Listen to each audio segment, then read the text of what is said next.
Josie Kelly's Public House was the venue for the second of South Jersey Jazz Society's Jazz Legacy Series. Legendary saxophonist Pete Chavez has played across the country with people like Jackie Wilson, Ed Cherry, John Zorn, Archie Shep, and Jaco Pastorius. He was interviewed by Society President Nick Regine, who began with a reminiscence of how Pete was instrumental in the early days with getting the society off the ground. I was going to do a festival. As a community education and recreation director for Summers Point, we did many event fundraisers, and I wanted to do a music event fundraiser. And I had a brilliant idea, since AK Pharma is a big corporation locally, and they produce Beano, the pill you take because you don't have gas. So I thought, wouldn't it be brilliant to have a chili cook-off with a blues festival, So I approached AK Pharma for a sponsorship, and they said, wow, yeah, we're interested. We'll give you $5,000 to do this blues festival and chili cook-off, and we'll be a sponsor. I said, that's perfect, But 10 days later, I got a call from them, and they said he misspoke. That's the first time anybody told me they misspoke.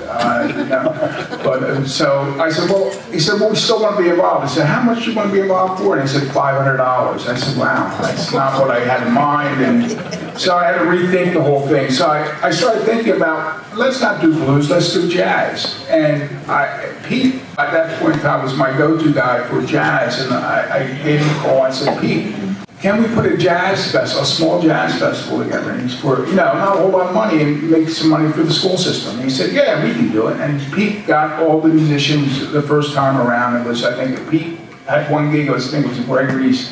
He had Lynette Souther and Lucky Thompson, that was what them Brownies by the Bay. And we had Donald Washington and Carol Harris perform at what was then the Pearl. It was a Sunday afternoon event. It was very well received. We had people walking up and down the street on a nice Sunday afternoon, and it was a start. From that, we kept on having these yearly jazz festivals.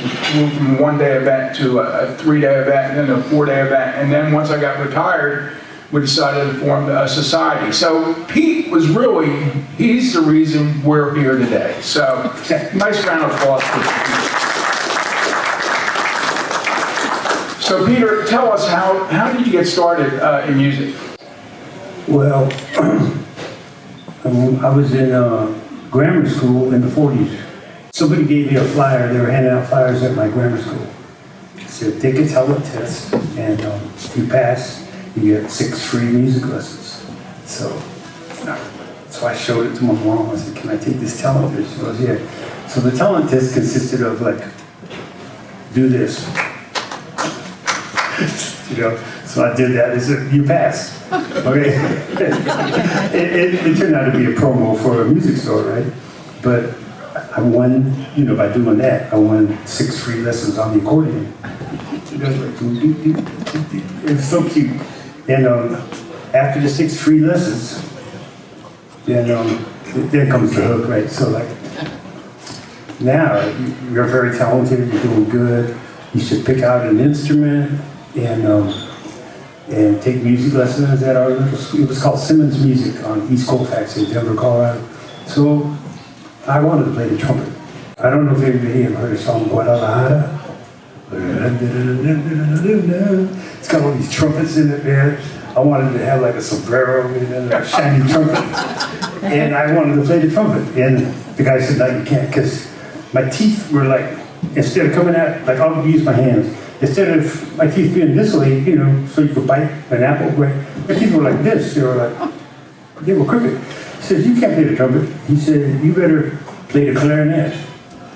And I didn't know the difference between after trumpet, So, and then, a good clarinet, usually made of ebony wood, black.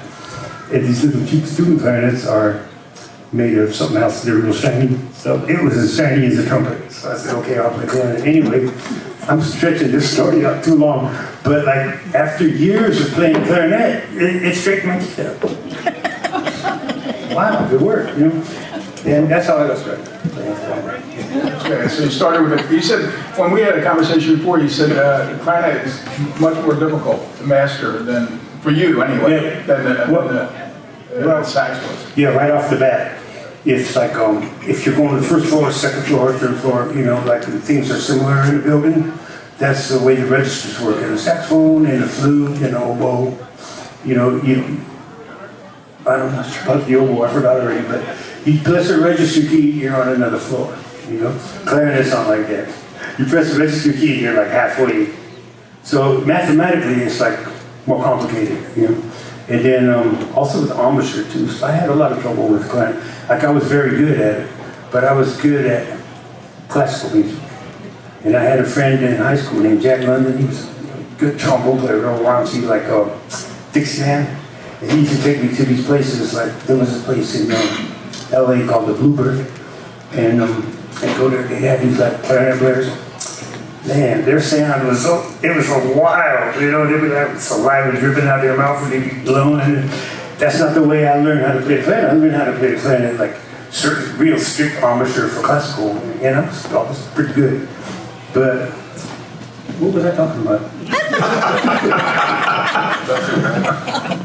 I don't know. Clarinet is hard. And I never did play clarinet.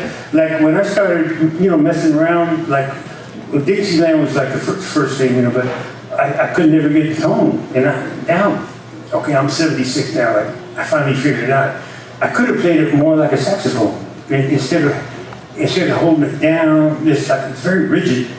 I could have like let it go, and I probably could have got them Snoopy sounds like the Dixieland guys get. They get nasty sounds on the clarinet. So yeah, clarinet's hard. Yeah, how old were you when you picked up the sax?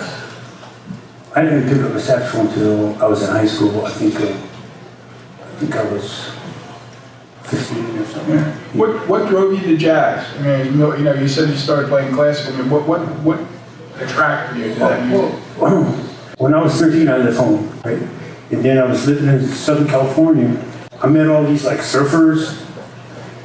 They're the ones, they showed me like Charlie Parker records, you know, like, well actually they had like Jonathan Winters too records. You know, the LPs, you know, we'd go there and like, that's where I first heard about it. But then after that it was the floodgates. Couldn't get enough of it. Yeah.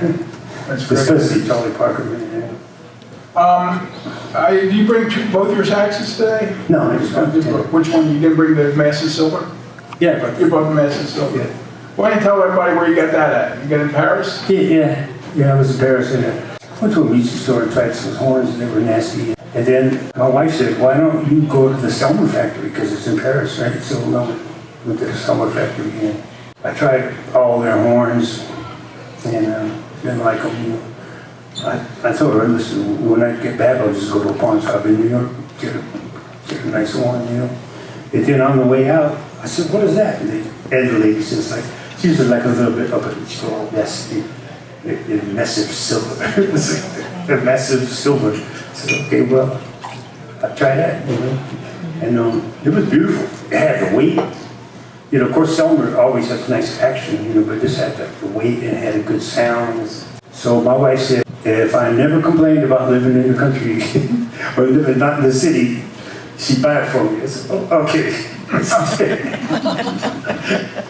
That's a hard deal, but I still have the one. It's a beautiful one. I want to add something. Like I had a fire in Ann Arbor Township, and this is right after I got my horn. The house just kept burning and burning and burning, and like flames would burst out, and then finally, boom, my studio flames burst out. The whole house burned, you know. So the next day, they wouldn't let me go near the house. The next day, I put a ladder up to the window and I crawled into my studio room. It was just a room, and I had left my horn in the middle of the room. And like everything around it was burned, and my horn was still good. It's like, you know, like it was the happiest day of my life. The horn was like untouched. That's incredible. So you have more than one sax, though, right? As you have. Well, my question is, why? What, they have different tones and Gee, they have different personalities. Yeah. Oh yeah, absolutely. Like the first saxophone I played was baritone. In high school, they I played baritone. I didn't realize that high school was like a high point for me because I sort of had like a little bit of a tough childhood. And then here I am in Los Angeles, like it doesn't get cold, you know. I was just very happy. I got real good on the baritone. I was a good reader and stuff. I used to hang at the junior hall when I was 16. Didn't we even shoot pool and hang at the junior hall? And then guys wouldn't show up. They would say, well, what's the baritone player? You know, it was great. It was funny being the youngest guy, now I'm like the oldest guy. But anyway, I had a lot of fun on the baritone. And then when I graduated from high school, I didn't have a horn no more. You know, I hadn't even thought ahead. I was living in San Francisco. So I started going to pawn shops, and in those days, before computers, you could get really good buys at a pawn shop. I got some good horns, $50, you know. I couldn't afford a baritone, so I got an alto. It was cheaper. And then I started playing alto for years. So this is a long time ago. Then rock and roll started coming out, you know. It's like pretty popular. And I switched to tenor, so I could play like tequila down the beat. You know, the kids would be dancing and stuff, you know. So play tenor. So Pete, you're talking about different times. Why don't you give us a sample of the Massive Silver? Why don't you just play us a small song or a short song? And, can you do that? Yeah, I'll play you a medium song with my, right, that's with my okay. sister. Good. Jim Holt. Okay, great. And I'm gonna, what I want to play, I hope it's all right. I'm playing. It's like a little bit introspective, you know. It's not real swinging, but it's like real beautiful. It's Billy Strayhorn composition called "A Flower Is a Lonesome Thing." We never rehearsed this or nothing, so like I'm taking this like it's in my living room. You know, it's very intimate anyway, so like don't pressure. Okay.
Thank you, Peter. Thank you, Jim. What a great song for a cold winter's day. It warms everybody up. That's magnificent, Peter. Thank you. Nice round of applause for Tom, who's doing this free of charge, taking his time out on a again, cold Sunday morning to help out here. So that was great. The squeals are free. All the squeals you hear, they're free. Free, no charge. Peter, so I'm talking about tone. We had a conversation when we went to lunch, and I found it interesting, and I want to share it with the group here about tone. Different musicians have different sounds. You know, you can pick out Chet Baker almost within 2 or 3 notes, or you pick out Miles, or you can pick out, especially Paul Desmond. Did you try to develop a distinct sound yourself? And if so, would it be closer to, say, Dexter Gordon, or maybe closer to Lester Young, or something completely different? Well, I'm a low-tech person. I just like anything technology-wise, like I just sort of can't get with it, you know. Now I have friends that are saxophone players that they have like 10 mouthpieces. They know all the hip mouthpieces. They know all the, you know, all the gear and stuff, and they get sounds that are like, you know, myself. I just like pray I get a phone, you know. I try not to change mouthpieces too much because I don't want to go through the, you know, actually, but lately, you know, since I'm older now, like some of my teeth are gone and stuff like it, it's a whole nother thing. And I try to adjust and accommodate, you know. But as far as sounds go, like when I was young, I had a clarinet teacher. He was great. But after that, I never studied with anybody except in Los Angeles. I took a few lessons with a guy named William Green. He was like very, very good. And he had me like, I would stand in the corner in my room. You know, when you're young, you got time to try stuff like, I don't know if I could do that now. I'd stand in my room for hours and play in the corner and just play one note like, and he told me like, stick your lower jaw out, you know, and like, so I did it. And he said, when you're driving, take your mouthpiece and just keep blowing on it. And I started getting it. This is on alto though. I started getting it. I had a good alto sound, you know. Since I've had tenor, like I say, I've never studied with anybody. So I just pray for the best, you know. Yes.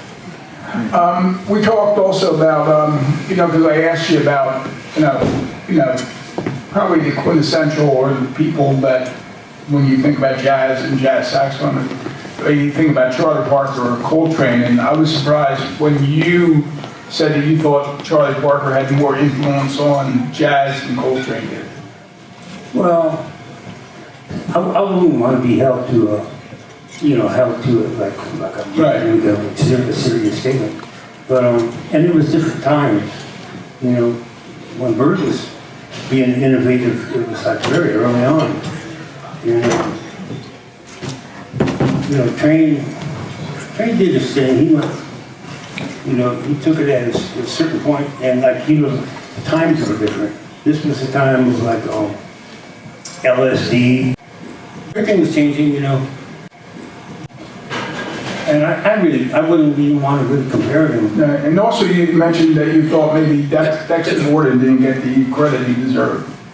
Oh, he got a lot. He got a whole lifetime of grooving, you know. Yeah, you know. And although the United States originally treated him very badly, but Copenhagen, Denmark welcomed him, and he got a lot of notoriety, a lot of respect. Then when he came back here, of course, but Dexter, I think he was very innovative with his sound, you know, because like in the old days, like Lucky Thompson, the saxophone player, and Don Byas, and Lester Young, Coleman Hawkins, they had a certain sound. Dexter had more like a a straight tone. Didn't have like the old vibrato with it and stuff, like straight and strong, like. And I think he influenced Train a lot. You know? That's just one of my favorites. But one of the things I love about him is that he always feels good. It feels good. He ain't trying to tell you something that don't feel good. You know, I love it. Right. Talk about some, maybe, you know, you played a lot of places, a lot of areas, all over. Do you have some, like, fond memories of, you know, a jazz experience that you can share with us? Yeah, I'd love to. When I was, I don't even know how old I was. I might have been 20. And I lived in East LA, and this place called Sleepy Hollow. It was like, East LA has these little hills. So, my house, I had a piano in there, and it was like 3 rooms at the end. The kitchen, that's where the piano was, tiny little living. It was 2 rooms. And I had 1 child. People would knock on my door, man, and I'm talking about, I don't know if you're very familiar with George Morrow. He was the bass player that played with Clifford Brown and Max Roach, Sonny Malone, and for one, I mean, he played with everybody, really. George Morrow was great. There was people that I used to hang out with, like, we played every day. Like, they might drop over at 4 in the morning, And if we were grooving, my kid wouldn't wake up. He was some guy. It could be loud, and if it was in the groove, he wouldn't wake up. And if it wasn't in the groove, he would wake up. I had very fond memories of my old buddies, from another guy in Holidays, there was a lot of great musicians in LA. It wasn't like New York. We always used to talk about New York, but there were some great musicians like Dexter Cohen. I think Don Cherry was at Billy Gibbons. Once again, I want to thank everybody for coming out. It's, again, a cold, sort of rainy day anyway. So, any questions for Peter? Yeah, I got a question. Pete, you started out where? In California? Yeah, well, I started gigging in California, LA. And then did you play a lot in the Philadelphia area when you moved out this way? Oh yeah, when I first moved here, I moved here from New York.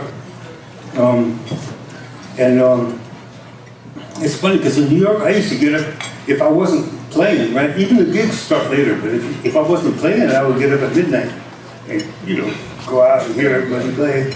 And then in Philly, I tried the same thing because I was what I used to. I'd get up at midnight. By the time I go to a club and everybody's leaving, And I told my friend, I had a friend named Ron Johnson, a very good friend of mine. I told him, Phil, what's wrong? He said, I'll pick you up tomorrow at 3 o'clock. And so he picked me up at 3 o'clock and took me to a place called Joan Valentine's on Ridge Avenue. It was Shirley Scott, Bootsy Barnes, Mickey Roker, Wayne Dockery, and it was on from then. Philly I love Philly, but you got to get up earlier.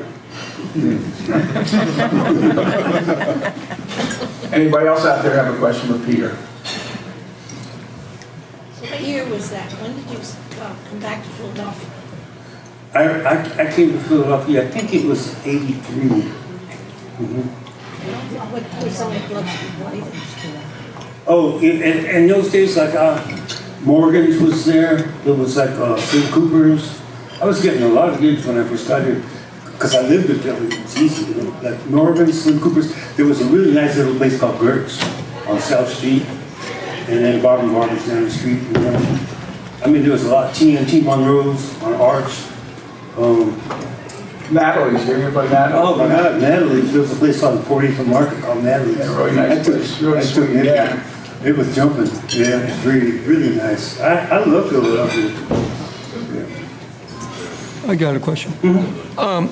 You seem like a very happy person, but my question is mood and musicians. Like, what if you're a essentially happy guy and all of a sudden you go into depression? How does that affect your playing, or do you try to reflect your personality and what you feel in your music? Yeah, that's one thing that's interesting because a lot of people don't understand. Like if I was doing another kind of job, because I like to do different, I'd like to do different things like plumbing and and I don't care how I feel, I'll do the job.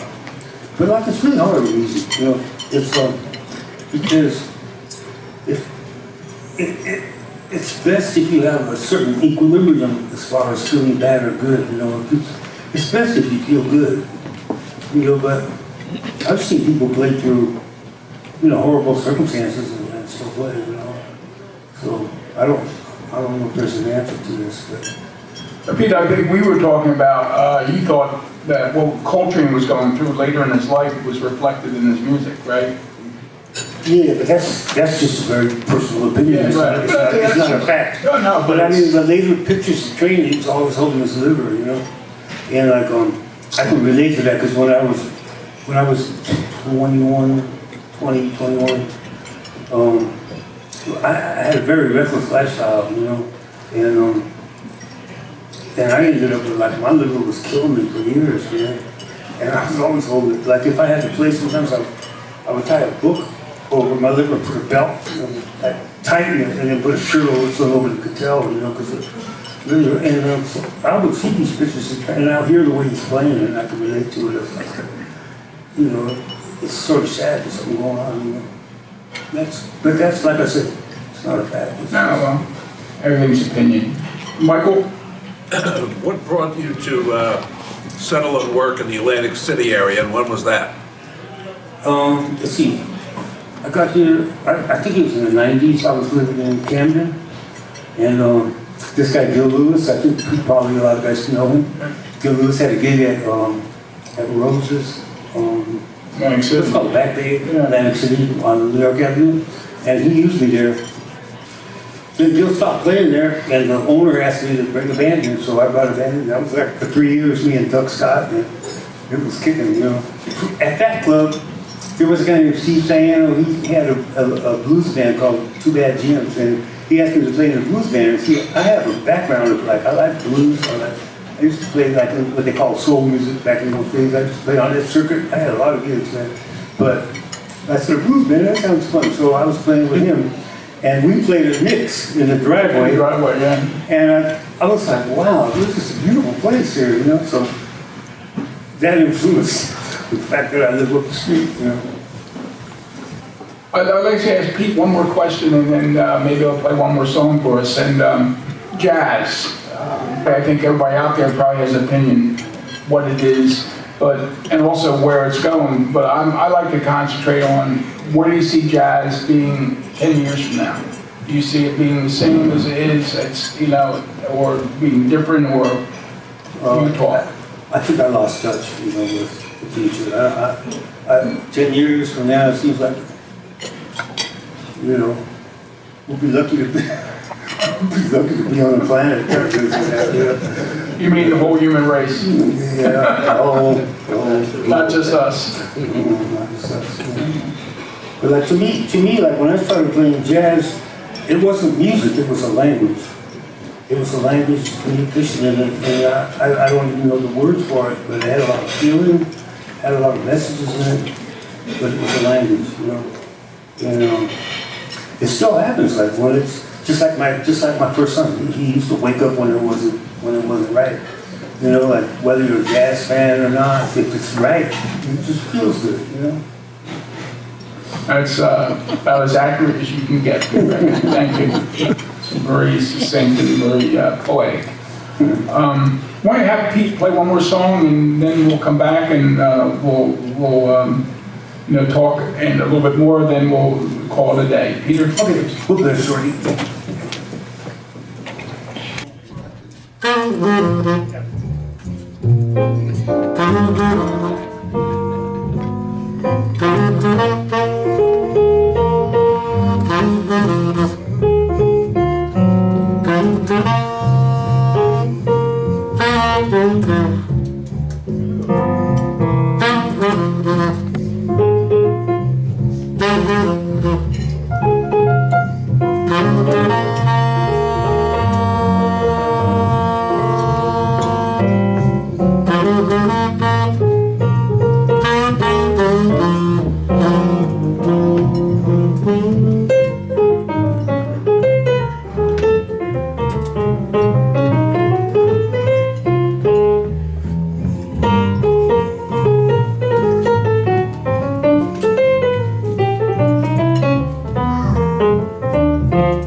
Again, I want to thank you for coming out. I'm very, very happy that Pete agreed to do this. Pete is a very warm and genuine human being, and you find that a lot with jazz musicians. I think it was wonderful for Pete to come out. I thank Jim. I'd like to thank John Thornton, who is taping this, and if you get a chance, it will be up on YouTube probably in a day or two, or 3 or 4. And, you know, he did a great job with the previous legacy. Our next legacy event, Jim, is when?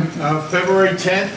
Where? It's in Atlantic City at the Arts Garage in the African American Museum. We're going to have Teddy Royal and Ray Tyler's going to be the interviewer.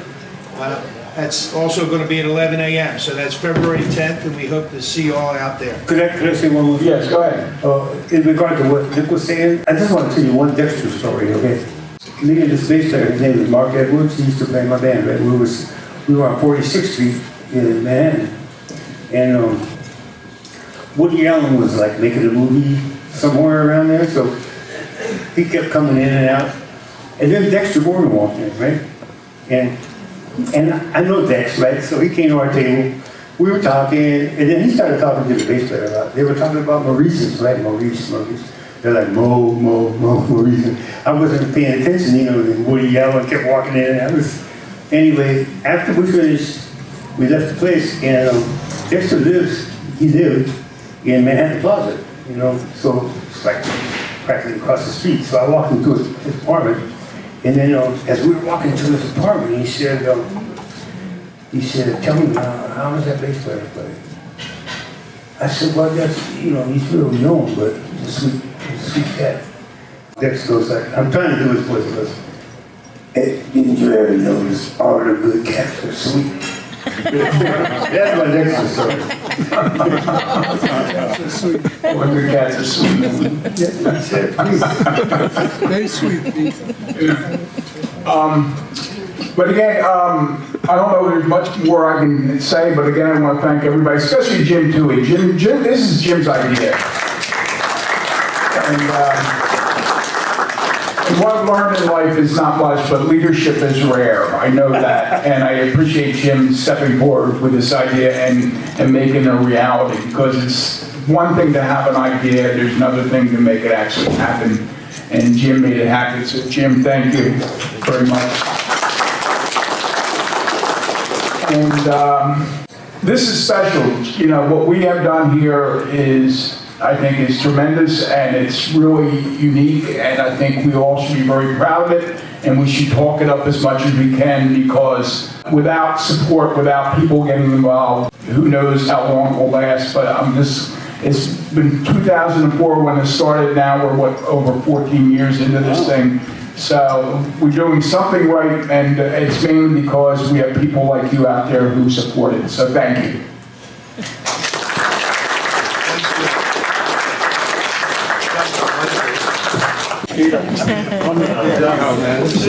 Very good. Yeah, thank you, Dave. Thank you. Yeah, no, my pleasure.